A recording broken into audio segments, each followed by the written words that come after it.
Most individuals over 60 are unknowingly cutting years off their lives.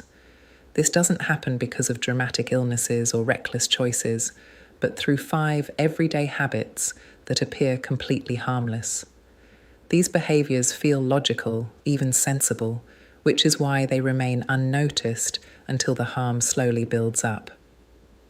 The gap between flourishing at 75 and struggling at 75 often traces back to routines formed years before, routines that once seemed safe and reasonable. What makes this especially risky is that the body after 60 no longer signals trouble the same way it once did. Early warnings tend to appear quietly, and the effects develop gradually. By the time something clearly feels wrong, you may already have lost ground that's difficult to regain. But recognizing these 5 mistakes can change everything. Unlike genetics or your past medical history, these are factors you can influence beginning today. Let's be honest about something doctors rarely say plainly. Seniors who stay independent into their 80s and 90s aren't performing extreme health routines. In most cases, they're simply avoiding 5 specific habits that quietly drain energy and vitality day after day. Mistake number 5 feels protective on the surface, but slowly weakens your body's foundation. It's reducing movement because you believe rest means safety. Imagine this situation. You're 68. Climbing stairs feels tougher than it once did, and a short walk to the mailbox leaves you slightly breathless, so you begin sitting more often. You choose elevators instead of stairs, drive instead of walking, and rest more frequently. It seems sensible, like you're respecting your body and avoiding unnecessary strain. Yet inside your body, something different is unfolding during those long periods of sitting. Leg muscles start weakening within just days of reduced use. Blood flow slows significantly when you stay sedentary too long. Your heart doesn't have to pump as hard, which sounds beneficial until you realize that's the problem. A heart that rarely works hard gradually loses the ability to work hard when required. Research has revealed something surprising about extended sitting among older adults. After only 2 weeks of increased inactivity, muscle mass begins to decline noticeably, balance worsens, and bone density starts decreasing faster. Even more concerning, the body's ability to control blood sugar becomes weaker. Think about Robert, a 71-year-old who recently retired from his warehouse job. For 4 decades, he had spent most of his day on his feet, lifting boxes and walking miles across the facility. Once he retired, he felt he had earned the chance to relax. He spent more time sitting, watched more television, and walked less often. 6 months later, his doctor noticed elevated blood pressure for the first time in Robert's life. His cholesterol had risen, and despite resting constantly, he felt exhausted. The trap is that sitting more feels like self-care. It seems like you're conserving energy and protecting yourself from exhaustion or injury. To relax, he sat more, watched more television, and took fewer walks. 6 months later, his doctor noted elevated blood pressure for the first time in his life. His cholesterol climbed, and he felt exhausted despite resting constantly. The trap here is that increased sitting feels like self-care. It feels like you're preserving energy and protecting yourself from falls or exhaustion. In reality, you're accelerating the exact decline you're trying to prevent. Movement doesn't have to be intense to protect you.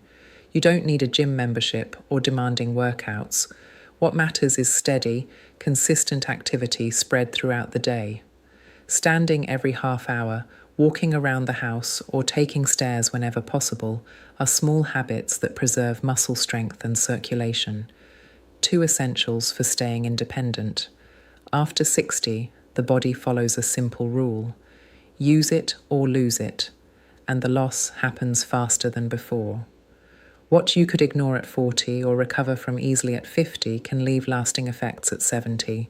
But there's an even more subtle danger than sitting too much, and it affects every system in your body at once. Mistake number 4 is accepting poor sleep as an unavoidable part of aging. This may be the most normalized harmful habit on the list. Many seniors wake repeatedly during the night, struggle to fall asleep, or feel drained despite spending 8 hours in bed. They assume it's simply what happens when you grow older, but that assumption is wrong. Sleep patterns do change with age.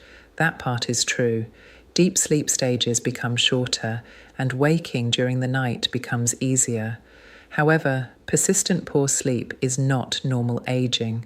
It's a health problem that gradually damages the body, often without people realizing how serious the effects are.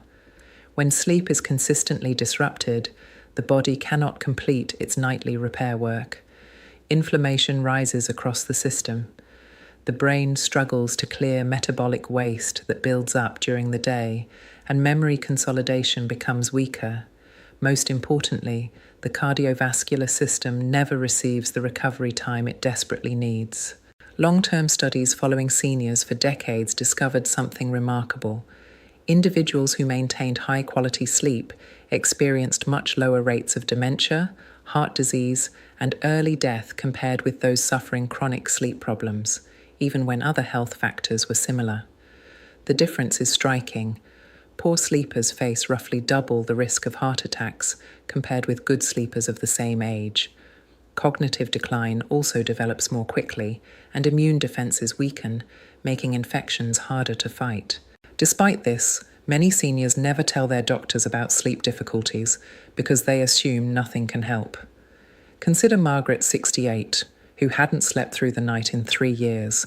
In the same age group, they develop cognitive decline at accelerated rates, and their immune systems can't fight off infections effectively. And yet, most seniors never mention sleep problems to their doctors because they assume nothing can be done. Consider Margaret, 68, who hadn't slept through the night in 3 years. She'd wake at 2 a.m., lie awake for 2 hours, finally drift off around dawn, then wake exhausted.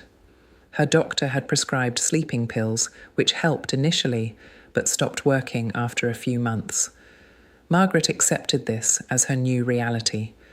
What she didn't know was that her fragmented sleep was driving the anxiety she felt during the day, which in turn made her sleep worse at night. It was a vicious cycle she assumed was just aging. The mistake isn't noticing changes in sleep. The mistake is accepting poor sleep without exploring why it's happening or what might improve it. Sleep apnea, for example, affects nearly 40% of adults over 65, yet it frequently goes undiagnosed because symptoms are blamed on age. Medication side effects can disrupt sleep cycles. Chronic pain can keep people stuck in lighter sleep stages. Even factors like bedroom temperature, exposure to light, and caffeine timing become more important after 60, not less. Your body still needs restorative sleep, regardless of age. The repair processes must happen each night. The difference is that older bodies have less resilience when those processes are interrupted. 1 week of poor sleep at 30 may simply feel annoying. 1 year of poor sleep at 70 can become dangerous. While sleep issues receive some medical attention, the next mistake is something doctors rarely ask about, even though it quietly harms millions of seniors. Mistake number 3 involves living with constant low-grade stress. Not dramatic stress or obvious crises, but a steady background tension that becomes part of daily life. You worry about your health, your savings, your family's future, and the world around you. Because it's constant, it begins to feel normal, yet your body interprets it as a threat every moment. After 60, the stress response system doesn't shut off as efficiently as it once did. When you were younger, cortisol would spike during a stressful event and then return to normal relatively quickly. Later in life, cortisol levels remain elevated longer. The body stays in a mild alarm state even when no real danger exists. This ongoing elevation gradually causes damage. Blood pressure stays higher than it should. Inflammation increases throughout the body. The immune system weakens, leaving you more vulnerable to illness. Memory and cognitive abilities decline faster. Sleep disturbances also worsen, creating yet another harmful cycle. Researchers studying aging discovered something troubling. Many seniors don't realize they're chronically stressed because that feeling has become their baseline. They describe themselves as fine while their bodies operate in constant alert mode. Think about how this appears in daily life. You watch the news and feel unsettled. You think about medical appointments and feel tense. You review finances and feel worried. Each moment may seem small, but these triggers occur repeatedly throughout the day. Your nervous system rarely gets the chance to relax. Scientific evidence shows chronic stress speeds up aging at the cellular level. Telomeres, the protective caps on chromosomes, shorten faster under sustained stress. This biological aging occurs regardless of how calm you appear outwardly or how much you tell yourself you're handling everything well. David, a 73-year-old retired accountant, prided himself on staying informed. He constantly followed news updates, checked his investments daily, and monitored his health statistics obsessively. He didn't think he was stressed. He believed he was responsible. Yet his blood pressure steadily climbed, and his doctor increased his medication twice in 1 year. Everything changed during a 2-week vacation where David had limited internet access. Without constant news, market updates, or health monitoring, his routine slowed. By the end of the first week, his wife noticed he seemed calmer and more present. When they returned home and checked his blood pressure, it had dropped 15 points. The body doesn't differentiate between real danger and imagined threats. Continuous worry about things outside your control triggers the same physiological reaction as genuine emergencies. After 60, the body cannot sustain that reaction without consequences. Reducing stress doesn't mean ignoring reality. It means understanding that constant worry isn't protecting you. It's quietly exhausting you day after day. Yet even chronic stress isn't the mistake that surprises most seniors.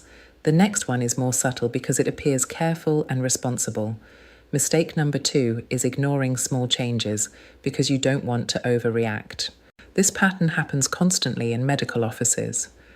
During routine checkups, patients casually mention something small. "I've been a little more tired lately," or "my balance feels slightly off," or "food doesn't taste quite the same." Then comes the quick dismissal. "But it's probably nothing. I don't want to make a fuss. I'm just getting older." Doctors hear this frequently, and it frustrates them because what sounds like sensible acceptance of aging often means ignoring the body's early warning signals. Most conditions do not begin with emergencies. They start with subtle shifts that are easy to dismiss. After 60, these small changes can represent the early stages of problems that become much harder to treat if ignored. Take balance, for example. You begin holding the railing more often when walking downstairs. Not every time, just occasionally. It seems like simple caution. 6 months pass, and now you hold the railing every time. Certain shoes suddenly feel unstable, so you avoid them. You quietly adjust your routine to minimize situations requiring balance. During those months, however, the underlying cause, whether inner ear changes, muscle weakness, medication effects, or neurological shifts, may be progressing. The window for simple solutions begins to close. What might have been improved through physical therapy or a medication adjustment may now require far more complex treatment. The same pattern occurs with appetite changes, mental sharpness, energy levels, and sleep disturbances. Each symptom alone appears minor. Each gets dismissed as normal aging. Meanwhile, treatable conditions continue advancing quietly. Studies tracking seniors over many years revealed a striking pattern. Those who reported small changes early and sought medical advice experienced far better outcomes than those who waited until symptoms became severe. The difference wasn't the illnesses themselves, it was the timing of intervention. Margaret noticed small memory lapses at 68. She occasionally forgot why she entered a room or misplaced her keys more often. The changes felt minor, so she kept them to herself for more than a year.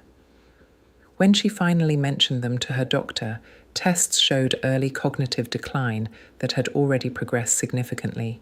Her doctor told her plainly, "I wish you had told me when the changes first appeared. We had more options then." Fear of overreacting, of appearing overly concerned or wasting a doctor's time, can cost years.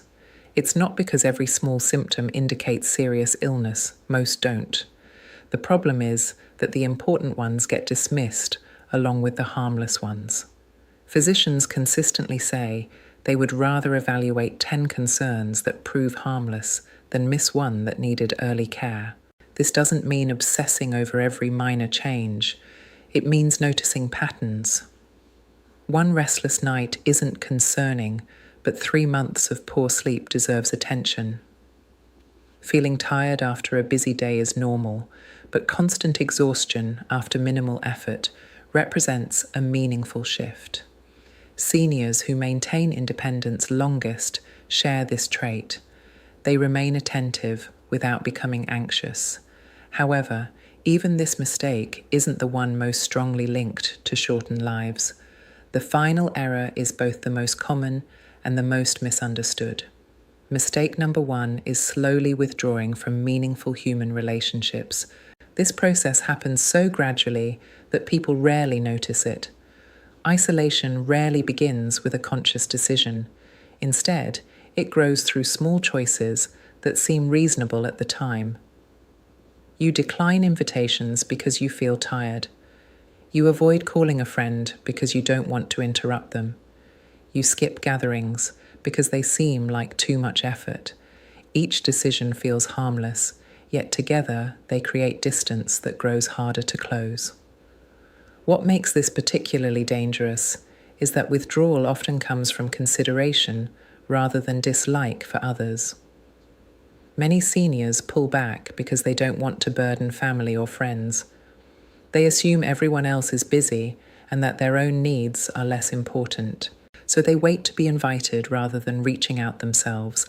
They downplay their feelings in conversations and spend increasing time alone, convincing themselves that this simply means being independent and easygoing.